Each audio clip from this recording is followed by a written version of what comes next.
चलिए अगला question 34 number का आ रहा है कि सिद्ध करें कि समद्विबाहु समलम चक्रीय चतुर्भुज होता है। मतलब कि समद्विबाहु समलम हो, यानी कि जिसकी दो भुजाएं बराबर होंगी और वो समलम भी हो, तो वो क्या कहलाता है, वो चक्रीय चतुर्भुज का रूप ले लेता है। ये आपको सिद्ध करना है।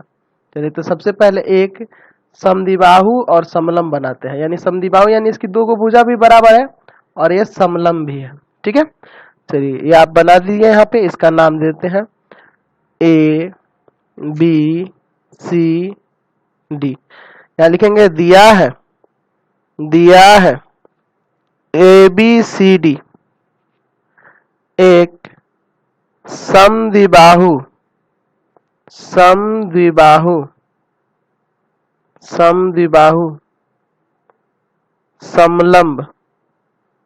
समलम चतुर्भुज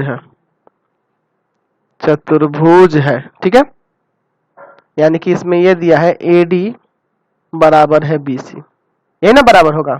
चलिए तो सिद्ध करना है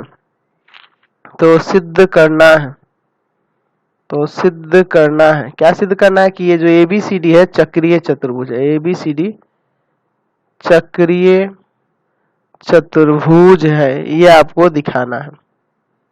ठीक है, चलिए इसमें एक रचना कर लेते हैं। दो तरीके से बना सकते हैं। चलिए रचना करके ही सरल रहेगा, आपके लिए अच्छा रहेगा। चलिए हम लोग ये जो AD है इसके समांतर एक रेखा यहाँ खींच रहे हैं।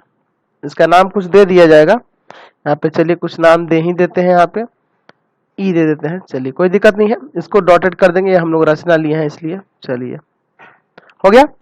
अब यहाँ देखिए रचना क्या लिखेंगे कि AD समांतर EC खींचे। ठीक है ना। E कहाँ है, तो E AB पर स्थित है। ये भी दिखाना होगा ना, रचना में लिखेंगे कि ये हमारे, अब E कहाँ है आपको कैसे पता चलेगा, तो दिखाना होगा। चलिए अब इसका प्रमाण देखिए। यहाँ देखिए आप रचना में किए हैं कि AD समांतर है EC, रचना से। अच्छा, दूसरा आपके पास ये जो है AB समांतर है ना DC के, क्योंकि समलम चतुर्भुज है तो ये दोनों भुजा बराबर, तो ये वाला तो समांतर होगा ना। एक युग्म समांतर होते हैं वही ना समलम होता है। चलिए क्यों, क्योंकि ABCD एक समलंब चतुर्भुज है ना। समद्विबाहु भी है और समलंब भी है। चलिए अच्छा, तो यहाँ पे AE समांतर DC भी कह सकते हैं। तो देखिए AE समांतर है DC के और AD समांतर है इसके EC के। ठीक है, तो ये दोनों समांतर है, ये दोनों समांतर है, यानी कि ये इसलिए ये जो आपका AECD है, AECD एक समांतर चतुर्भुज है ना। ये समांतर चतुर्भुज हो जाएगा। अच्छा, तो समांतर चतुर्भुज हो गया तो आपको पता है कि समांतर चतुर्भुज की भुजाएं बराबर होंगी, तो ये AD बराबर हो जाएगा ना EC के। अच्छा, और ये भी देख रहे हैं कि AD जो है बराबर है BC के, ये आपके पास दिया हुआ है।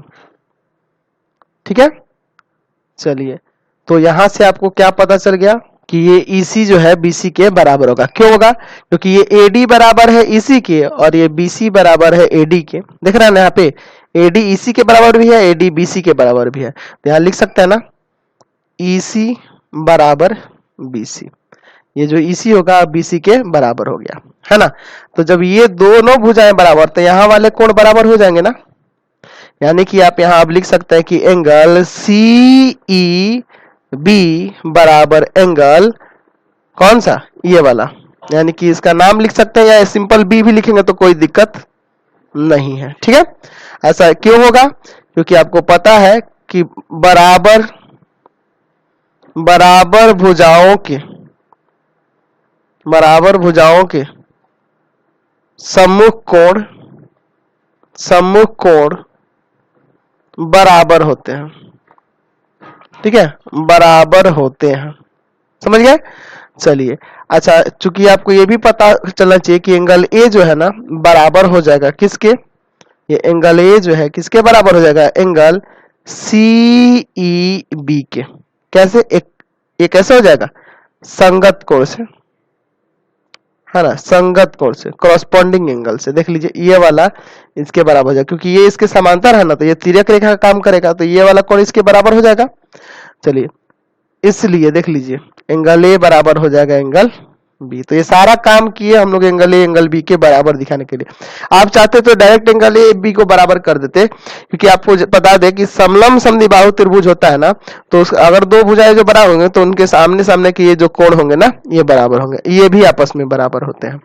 ठीक है, तो ये यहाँ ला दिए, डायरेक्ट लिख सकते थे इसके जगह पे, तो इतना कुछ आपको नहीं लिखना पड़ता, डायरेक्ट लिखते ना सीधे एंगल ए बराबर एंगल बी, क्योंकि ये ए डी बी सी के बराबर है, इसलिए एंगल ए एंगल बी के बराबर हो जाएगा।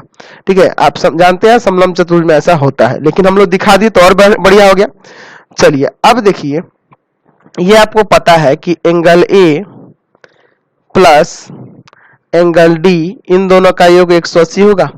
एक ही तरफ के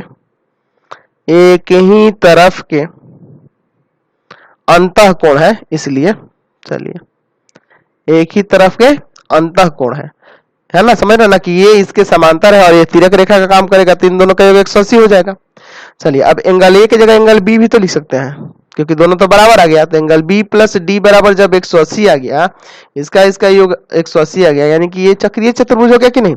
इसलिए ए बी सी डी एक चक्रीय चतुर्भुज है, चक्रीय चतुर्भुज है। समझ गए। चलिए अगला क्वेश्चन देखते हैं।